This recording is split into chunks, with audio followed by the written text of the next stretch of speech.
Donasi dakwah Yufid. Yuk berikan amal jariah terbaik Anda untuk dakwah dan pendidikan Islam.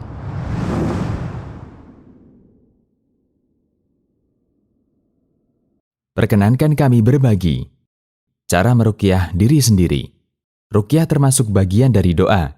Hanya saja, umumnya dalam bentuk memohon perlindungan dari gangguan sesuatu yang tidak diinginkan, baik penyakit batin atau fisik. Ibnul Athir mengatakan, ruqyah adalah doa memohon perlindungan yang dibacakan untuk orang yang sedang sakit, seperti demam, kerasukan, atau penyakit lainnya.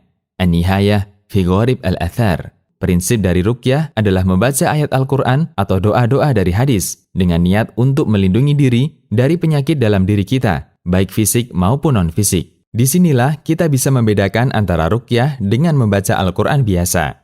Bacaan Al-Quran bisa menjadi ruqyah jika diniatkan untuk ruqyah. Dan kondisi hati sangat menentukan kekuatan ruqyah. Semakin tinggi tawakal seseorang ketika meruqyah, semakin besar peluang untuk dikabulkan oleh Allah. Karena itu, sebelum melakukan ruqyah, orang perlu menyiapkan suasana hati yang baik. Tanamkan tawakal kepada Allah dan perbesar husnudzon atau berbaik sangka bahwa Allah akan menyembuhkannya. Ada beberapa adab yang bisa Anda lakukan ketika hendak meruqyah. 1.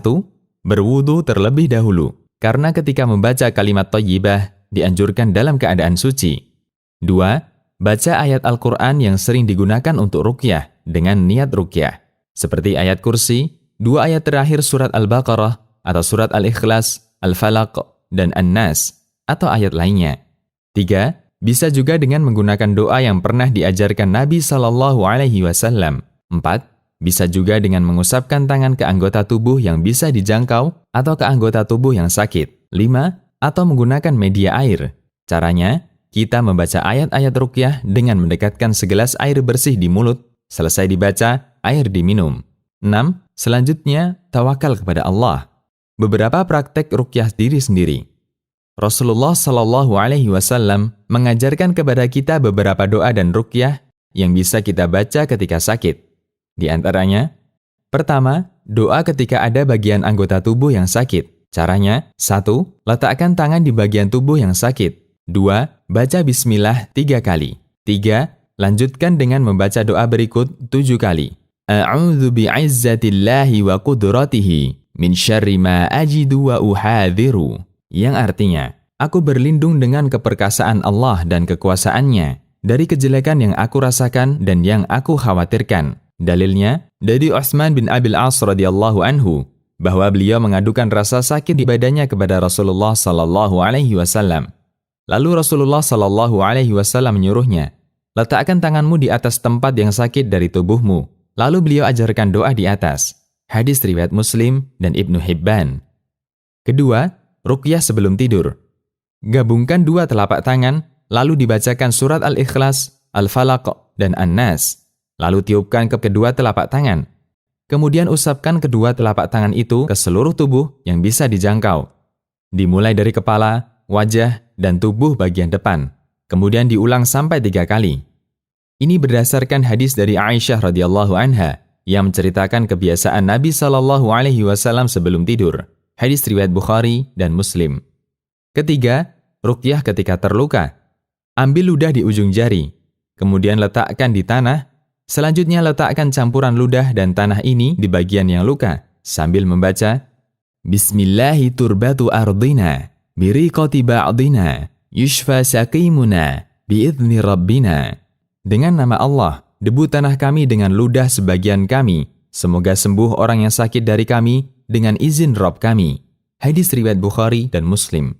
Rasulullah SAW lebih banyak mengajarkan kepada umatnya untuk lebih banyak berzikir, merutinkan zikir di setiap keadaan, terutama setiap pagi dan sore. Banyak di antara doa dan zikir pagi sore yang dijadikan sebab untuk mendapatkan penjagaan dari Allah dari setiap gangguan makhluk yang kelihatan maupun yang tidak kelihatan. Karena itulah, di 2 waktu ini, Allah memotivasi kita untuk memperbanyak berzikir. Allah Subhanahu wa Ta'ala memerintahkan Nabi kita Muhammad SAW untuk selalu istighfar dan banyak berzikir di setiap pagi dan sore. واستغفر لذنبك وسبح بحمد ربك بالعشي والإبكار. mohonlah ampunan untuk dosamu dan bertasbihlah, seraya memuji Tuhanmu pada waktu petang dan pagi. Quran Surat Ghafir ayat 55. Allah perintahkan Nabi Zakaria untuk rutin berzikir setiap pagi dan sore. واذكر ربك كثيرا وسبح بالعشي والإبكار. Perbanyaklah berzikir menyebut nama Rabbmu dan sucikan Dia setiap sore dan pagi. Quran Surat Ali Imran ayat 41. Allah juga memuji orang yang rajin berzikir dan berdoa setiap pagi dan petang. Allah Subhanahu wa Ta'ala berfirman, yang artinya, bersabarlah kamu bersama-sama dengan orang yang menyeru Tuhannya di pagi dan senja hari dengan mengharap wajahnya. Quran Surat Al-Kahfi ayat 28. Demikian, semoga kita dimudahkan untuk mengamalkannya. Donasi dakwah Yufid. Yuk berikan amal jariah terbaik Anda untuk dakwah dan pendidikan Islam.